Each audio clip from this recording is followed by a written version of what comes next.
এবার আমি যাকাত দানের নিয়ম ও পরিমাণ, বর্তমান অবস্থা ও শরিয়া সম্পর্কে সংক্ষেপে আলোচনা করছি। যাকাতের আসল লক্ষ্য হলো দারিদ্র্য নির্মূল করা এবং দরিদ্র নিঃস্ব লোকদেরকে উপযুক্ত মানের জীবিকার ব্যবস্থা করে দেওয়া, তাদের প্রত্যেকের খাদ্য, বস্ত্র, বাসস্থান ও চিকিৎসা এবং সেই সাথে আরও যা একান্ত দরকার তারও উপযুক্ত ব্যবস্থা যাকাত তহবিল থেকে সম্পন্ন করে দিতে হবে। তদুপরি বর্তমানে তাদের প্রত্যেকের শিক্ষার ব্যবস্থাও একান্ত প্রয়োজন। আমাদের দেশে বর্তমানে যেইভাবে যাকাত দেওয়া হয় তা বেশিরভাগ ক্ষেত্রে একটা লোক দেখানো ব্যাপারে পরিণত হয়েছে। আবার কোনো কোনো ক্ষেত্রে সমাজের প্রভাব বিস্তার বা ভোট লাভের ইচ্ছা ইত্যাদিও অন্তর্নিহিত থাকে। দেখা যায় প্রতি বছর অনেক বিত্তশালী ব্যক্তি রমজান মাসে অনেক টাকা যাকাত দেন।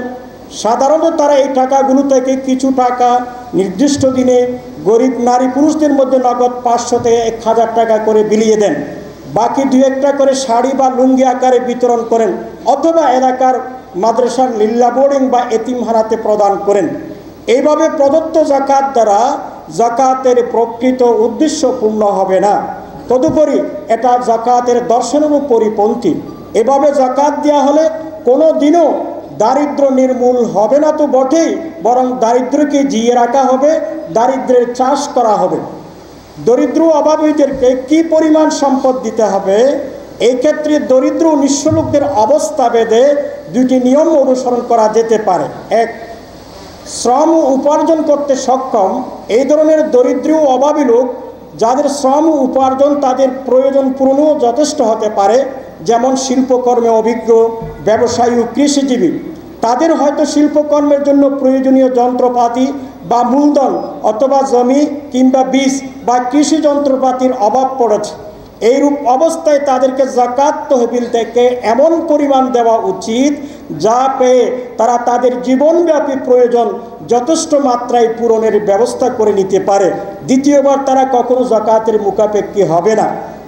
এই নিয়ম অনুযায়ী দুস্থ ও গরিব লোকদেরকে স্থায়ীভাবে স্বয়ংসম্পূর্ণ বা স্বনির্ভর করে গড়ে তোলার জন্য ইসলামী রাষ্ট্র বা যে কোনো যাকাত প্রতিষ্ঠান অথবা ইসলামী সেবা সংস্থা যাকাত সম্পদ দ্বারা ছোট বড় কলকারখানা, খামার ও ব্যবসায়ী প্রতিষ্ঠান গড়ে তুলতে পারে, যার মালিক হবে কেবল গরিব লোকেরা, তার সবটার অথবা তার কিছু অংশের, যেন তার আয় দ্বারা তাদের যথেষ্ট মানে জীবিকা নির্বাহের ব্যবস্থা হয়ে যায়। তারা এসবের মালিক হলেও তা বিক্রয় করার বা মালিকানা হস্তান্তর করার কোনো অধিকার তাদের থাকবে না। ফলে এইসব প্রতিষ্ঠান প্রায় অক্ষ সম্পত্তিতে পরিণত হয়ে স্থায়ী হয়ে থাকবে। 2, শ্রম উপার্জন করতে অক্ষম এই ধরনের দরিদ্র অভাবী লোক, যেমন পঙ্গু, অন্ধ, থুরথুরে বুড়ো, বিধবা, এতিম ও অসহায় শিশু, এই ধরনের দরিদ্র নিঃস্বদেরকে পুরো 1 বছর কালের জন্য প্রয়োজন অনুপাতে যাকাতের অংশ দেওয়া উচিত। 1 বছরের জন্য তারা নিয়ে যাবে এবং বছরান্তে পুনরায় পাওয়ার জন্য আসবে। সারা বছরেরটা একসাথে দিলে তারা অপব্যয় করবে, অপ্রয়োজনীয় খরচ করবে, এই আশঙ্কা থাকলে তাদেরকে মাসিক হিসাবে দেওয়া উচিত। বর্তমানকালের জন্য এই নীতি বেশি উপযোগী। কর্মচারীদের যেমন মাসিক বেতন হিসাবে দেওয়া হয়, এই আর্থিক সাহায্য মাসিক হিসেবে দিতে হবে। মোট কথা, যথেষ্ট পরিমাণে দিতে হবে যাতে দরিদ্র অভাবীরা হয়তো স্থায়ীভাবে স্বনির্ভর হয়ে উঠতে পারে অথবা পুরো 1 বছর বা 1 মাসের জন্য স্বনির্ভর হতে পারে। এই নীতির আলোকে আমরা বলতে পারি, দারিদ্র নিঃস্বদের জন্য সর্বক্ষেত্রে যথেষ্টতার পূর্ণ মাত্রায় বাস্তবায়ন করা দরকার। শুধু পানাহার ও পোশাকই কেবল মানুষের মূল প্রয়োজন নয়, মানুষের মানবিক প্রয়োজন ও তাগিদ আরও রয়েছে, যা না হলে মানুষের জীবনের পূর্ণত্ব পেতে পারে না, যেমন যৌন চাহিদা, শিক্ষা অর্জন, আবাসন সমস্যা ও স্বাস্থ্য রক্ষা প্রভৃতি।